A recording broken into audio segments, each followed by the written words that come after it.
You know that feeling when you're searching for something deeper but can't quite put your finger on it? Today, we're diving into an ancient practice that's helping millions find that elusive spiritual connection, Kriya Yoga. And get this, it's been quietly transforming lives for over 150 years. And what's fascinating is that this isn't just another meditation trend. Kriya Yoga actually traces back to the ancient Indus Valley civilization, with mentions in the Rig Veda from over 3,000 years ago. Wait, so this practice has literally been around for thousands of years? Exactly.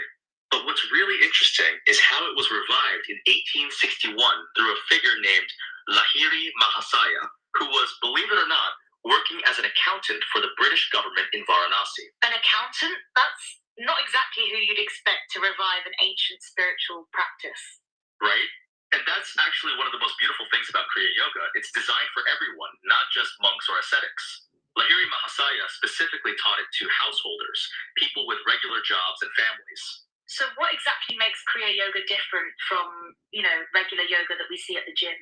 Well, while physical yoga focuses mainly on postures, Kriya Yoga is actually a comprehensive science of meditation that integrates body, mind, and soul.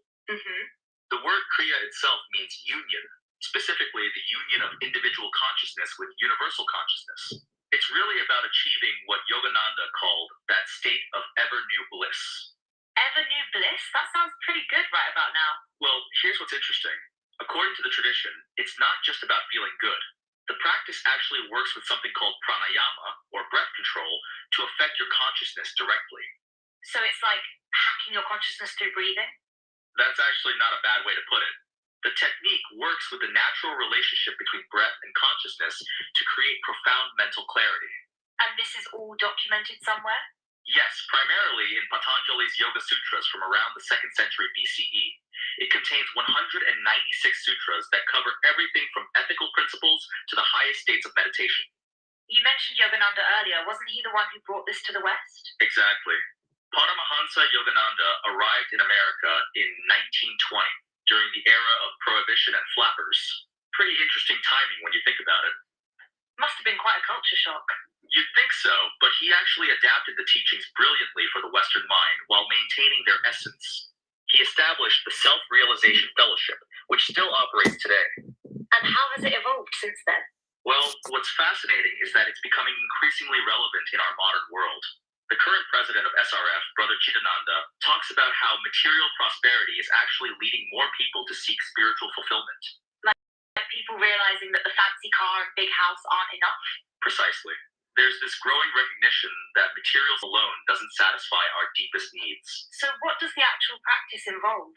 At its core, it's about meditation and breath control, but it's really a complete system that affects every aspect of your life. It's not just about sitting quietly for 20 minutes. Tell me more about that. Well, think of it as a comprehensive approach to spirituality. It includes ethical principles, physical postures, breath control, and meditation techniques, all working together. And this is something anyone can do? That's one of its most beautiful aspects. You don't need to become a monk or leave your job. It's designed to work within your regular life. But surely there must be some challenges. Oh, absolutely. Like any worthwhile practice, it requires dedication and consistency. But the results, according to practitioners, are profound. What kind of results are we talking about? Well, Yogananda described it as leading to ever-new bliss, a state where you're convinced that the joy you feel is greater than any other happiness. That's a pretty bold claim. It is, but what's interesting is that modern practitioners report very practical benefits too. Reduced stress, better concentration, improved emotional balance. So it's not just about the spiritual side? Not at all. In fact, Yogananda said it's a way to solve all problems through soul guidance. It's very practical. Soul guidance? Can you explain that a bit more? It's about developing intuitive wisdom through meditation. When your mind becomes clear, solutions often arise naturally. That makes sense, actually. And what's particularly relevant for our times is how it helps deal with mental turmoil. The practice creates what Yogananda called the sky of mental calmness. I love that image, the sky of mental calmness. Yes, and in our increasingly chaotic world, that kind of mental clarity is becoming more and more valuable. So how does someone actually get started with this?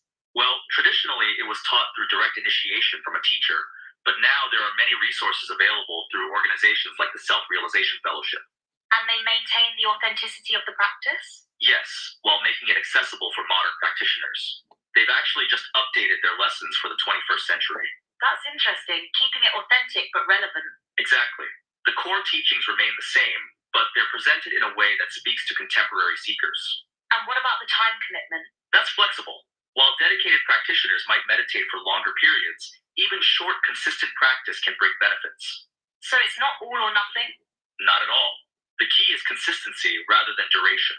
Start small and build gradually. That makes it seem more doable. And that's really the beauty of it. It meets you where you are. You don't have to transform your whole life overnight. But it could transform your life over time? According to practitioners, absolutely. It's described as a gradual but profound awakening. And this awakening, what does it look like in practical terms?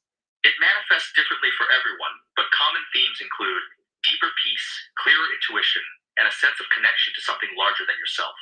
Those sound like things we could all use more of. Especially in our current world, where everything seems to be pulling us in different directions. So what's the first step for someone interested? Start with learning about the basic principles and perhaps try some simple meditation techniques. The key is to approach it with an open mind and patience. And remember, it's a journey, not a quick fix. Exactly. As Yogananda said, it's not about how many skyscrapers we can build or how many cars we have. It's about experiencing something deeper. Well, this has been truly fascinating. Any final thoughts? Just that Kriya Yoga offers something unique, a bridge between ancient wisdom and modern life. It's not about escaping the world, but living in it more fully. Thank you for sharing all this wisdom with us today on Co-Pilot Podcasts. Remember, everyone, that peace you're searching for?